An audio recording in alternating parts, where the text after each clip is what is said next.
ఫిబ్రవరి 21వ తారీఖున శ్రీమతి లతా గారి ఆధ్వర్యంలో గిరినార్ మహాయాత్ర వివరాల కోసం సంప్రదించండి. నమస్తే, వెల్కమ్ టు సుమన్ టీవీ. నేను పద్మిని. ప్రస్తుతంతో పాటు ప్రముఖ ఆధ్యాత్మికవేత్త, వాస్తు జ్యోతిష పండితులు కేఎస్ఆర్ గారు మనతో పాటు ఉన్నారు. మాట్లాడదాం సార్. నమస్తే సార్. నమస్తే. సార్, మాఘమాస శుక్లపక్షంలో వరుసగా వచ్చేటటువంటి రోజులన్నీ చాలా చాలా విశేషవంతమైన రోజులని చెప్పుకోవచ్చు కదా సార్. అటు పంచమి, సప్తమి, ఇప్పుడు అష్టమి, రేపు ఏకాదశి, తర్వాత పౌర్ణిమ, అసలు వరుసగా ఇంకా సూపర్ డేస్ అని మళ్ళీ చెప్పుకోవచ్చు. ఇదే మహాశివరాత్రి ఉంటుంది. మహాశివరాత్రి మహాశివరాత్రి మహాశివరాత్రి కూడా రాబోతుంది. ఉంటుంది. రేపు అన్నీ అమావాస్యకి వచ్చే చాలా ఉంటాయి. అమావాస్యకి అన్నీ అంతే. ఉంటాయి. అద్భుతం కదా సార్, అద్భుతమైనటువంటి మాసం. అవును. పెళ్ళిళ్ళన్నీ కూడా ఎక్కువ ఉంటాయి. ఏం సార్? పెళ్ళిళ్ళు కూడా పెళ్ళిళ్ళా? ఇదే ఎక్కువ కదా. ఎప్పుడు సార్ శుక్రమౌఢ్యం ఎప్పుడు వెళ్ళిపోతుంది? అంటే మా లెక్కలో అయితే కనుక 7వ తారీఖు, కొంతమంది లెక్కలో 17వ తారీఖు. అదేమిటి సార్, ఇన్ని రోజులు డిఫరెన్స్ ఉందా మీ లెక్కకి? రావడానికి కూడా అలాగే ఉందిగా. సో సరే. ఏదైనా సరే ఆ, మనం దృక్ సిద్ధాంతం ఫాలో అవుతాం కాబట్టి దృక్ సిద్ధాంతం ప్రకారం అయితే ఎప్పుడు 7వ వెళ్ళిపోతుంది తారీఖు మౌఢ్యం? 7వ తారీఖు వెళ్ళిపోతుంది. మార్చి 8 నుంచి ఫిబ్రవరి ఫిబ్రవరి 8 నుంచి మళ్ళీ బిగిన్ అవుతుంది. బిగిన్ అవుతాయి. Right sir. అయితే ఇక ఇప్పుడు భీష్మ అష్టమి అనే రోజు రాబోతోంది కాబట్టి రేపు 26వ తారీఖు సోమవారం భీష్మాష్టమి. భీష్మాష్టమి విశేషం ఏమిటి? 5 రోజుల వ్రతం లాగా కూడా కొంతమంది చేస్తారు అని చదవటం జరిగింది.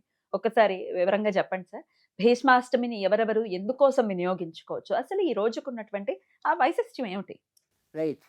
అంటే ఆయనకి మనం ఏమన్నాం, తండ్రి జన్మనిచ్చిన తండ్రి మనకి ఓకే. కానీ ఈ తండ్రులకే తండ్రి లాంటి వాడు పితామహుడు అన్నాం. పితామహుడు. అందుకే మనమందరం కూడా పితామహ అని అంటాం కదా. అంతే కదా. అందుకని ఆయన భీష్మాచార్యుడు అయ్యాడు కదా. భీష్మ పితామహుడు. భీష్మ పితామహుడు.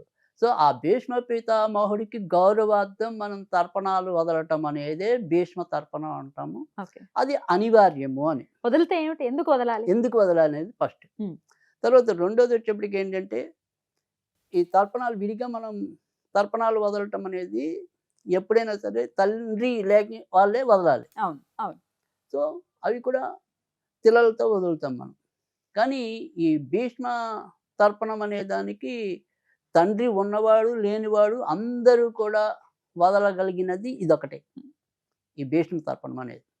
సో ఎందుకు వదలాలి అంటే కనుక, మనం మన తండ్రికి ఎందుకు చేస్తాం? పితృదేవతల యొక్క అనుగ్రహం మనకి లభించడం కోసం చేస్తాం మనం పెద్దలకి. అలాగే ఆయనే అనుగ్రహం మనకి లభిస్తే గనక సర్వదేవతల అనుగ్రహం కూడా లభించి మన పోయిన వాళ్ళకి ఇప్పుడు మనకి కూడా మంచి సద్గతులు లభిస్తాయి అని చెప్పి ఈ భీష్మ తర్పణాలు వదలటం అనేది ఉంది. అష్టవసువుల్లో ప్రధానమైన మొదటి వసువు ఈయనే అని కూడా పురాణాలు పురాణాలు చెప్తున్నాయి. చెప్తున్నాయి. తర్వాత రెండోది వచ్చేప్పటికి ఏంటంటే, పాపాలన్నింటినీ కూడా నశింపజేసేది గంగాదేవి అయితే గంగాదేవి తనయుడే ఈయన. అవునా? సో అందుకని మన యొక్క ఏదైనప్పటికీ కూడా మన జన్మలో చేసిన పాపము లేదా పుణ్యం ఏదైనప్పటికీ కూడా ఈ పుణ్యం పెరగడానికి, పాపం తరగడానికి ఇలాంటి వాళ్ళ అనుగ్రహం మనకి కావాలి. తర్వాత రెండోది వచ్చేప్పటికి ఏంటంటే, ఈ భీష్మాచార్యుడి యొక్క ఇది తెలిసినట్టయితే ఆయన నిజానికి అన్ని ధర్మాలు తెలిసినవాడు, అన్ని ధర్మాలని కూడా బోధించినవాడు. ఖచ్చితంగా. కానీ కడివెడు పాలు ఒక చిన్న ఉప్పురాయితో పాడైనట్టు కేవలం కొంత ఆ కౌరవ పక్షాన ఉండటం వల్ల ఉండవలసి వచ్చిన రావటం వల్ల. ప్రారంధం వల్ల సార్. అదే నిజంగా అదే బాధాకరం. దాన్నే కర్మ అంటాం మనం. ఖచ్చితంగా దాన్నే కర్మ అనాలి. సో అలాంటి కర్మను తప్పించుకోలేక అవస్థపడి దుష్ట చతుష్టయంలో ఆయన కూడా వాళ్ళతో పాటు ఉండిపోవాల్సి వచ్చింది. సరే. అందుకని చివరిలో ఆయనకి మన అర్జునుడికి నవ్వొస్తుంది ద్రౌపదికి. ఇప్పుడు పోయే ముందు ఈ ధర్మాలన్నీ చెప్తున్నాడు, అంత క్రితం వాళ్ళ దగ్గర ఉన్నప్పుడు ధర్మాలు చెప్పొచ్చు కదా అని చెప్పి.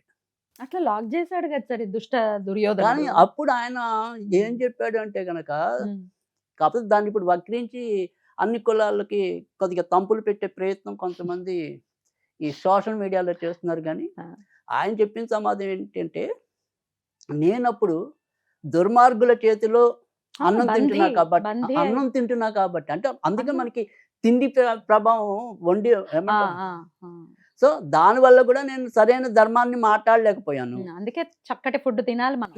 చక్కటి ఆహారం తినాలి. సో మన తినే తిండే మన మనసు అవుతుంది. కనుక నేను అక్కడ దృష్టిలో భోజనం వాళ్ళు పెట్టిన చేతి. అందుకే ఇప్పుడు నేను మీకు ఒకసారి లోకల్ కూడా ఒక వీడియోలో చెప్పాను ఎప్పుడో.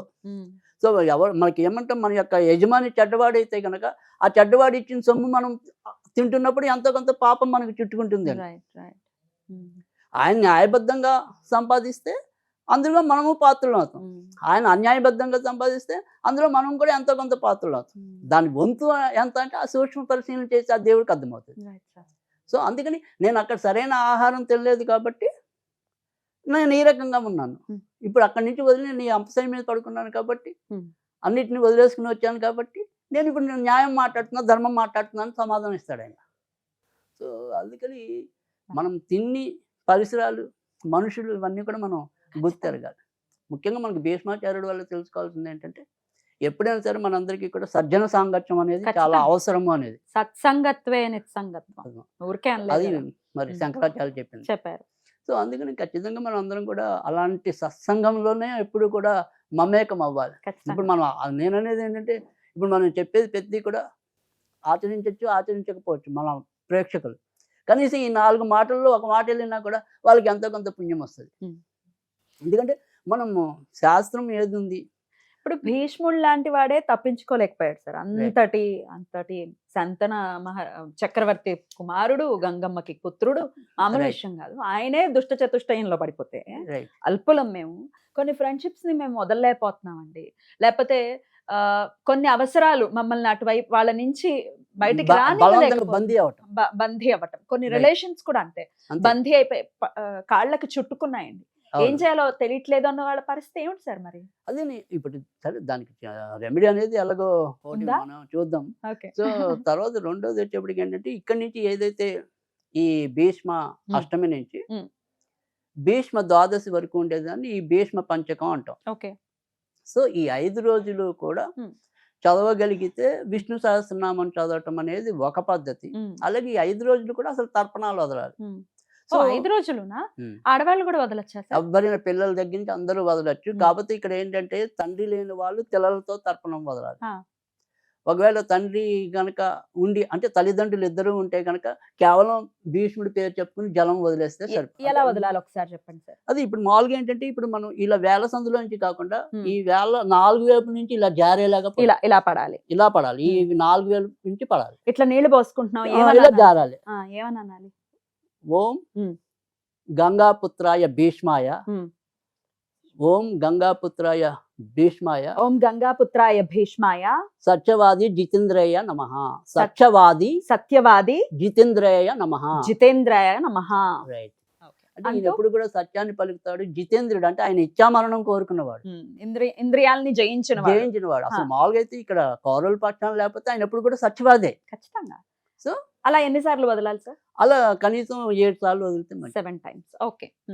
ఎలా కిందకి ఒక పాత్ర పాత్ర లాంటి పెట్టుకుని ఏదైనా సరే రాగి పాత్ర కానీ ఇతర పాత్ర నీళ్ళు గానీ అలా పెట్టుకుని దాంట్లో నీళ్ళు వదిలేసి పక్కన ఎవరు మళ్ళీ ఏదైనా సరే చెట్టు మొక్కల్లో అట్లా పోసేస్తే సరిపోతుంది. ఇది దేవుడి దగ్గర చేయొచ్చా సార్, లేకపోతే ఆరుబయట ఎక్కడైనా తులసి దగ్గర ఎక్కడైనా ఎక్కడ చేయమంటారు? అంటే దేవుడి దగ్గర చేసుకోవాలంటే ఖచ్చితంగా విష్ణు ఫోటో పెట్టుకుంటే ఇంకా మంచిదే. అలా లేకపోయినా కూడా ఏదైనా తులసి కోట పక్కన పెట్టుకున్నా కూడా అది కూడా పుణ్యస్థలమే కాబట్టి ఆ పక్కన చేసినా కూడా సరిపోతుంది. ఓకే. ఈ రకంగా చేసుకున్నట్టయితే ఈ 5 రోజులు చెయ్యాలి. చేస్తే మంచి పుణ్యం వస్తుంది. మనం ఒకవేళ మన పెద్దవాళ్ళు ఎవరైనా ఉన్నా కూడా వాళ్ళకి కూడా ఉత్తమ గతులు లభించడం అనేది ఉంటుంది. లేకపోయినా కూడా ఇప్పుడు మనందరం కూడా చేసినా కూడా అప్పుడు తెల్లలు వదలకూడదని చెప్పాను. ఖచ్చితంగా. పోయిన వాళ్ళు ఉంటే మటుకు చక్క నల్ల నువ్వులు వదులుకోవచ్చు. సేమ్ అందులోనే నువ్వులు పెడతాం, నీళ్లు అంటే వదులుతాం. ఇక్కడ అంతకితం ఏదో వీడియోలు అనుకుంటా ఒకరికి మీరేమో ముందే నువ్వులు తెచ్చుకోకూడదు అన్నారు. ఎక్కడ పెట్టుకోవాలి? తెల్ల నువ్వులు అనేది ఎప్పుడు మన ఇంట్లో ఉండొచ్చు.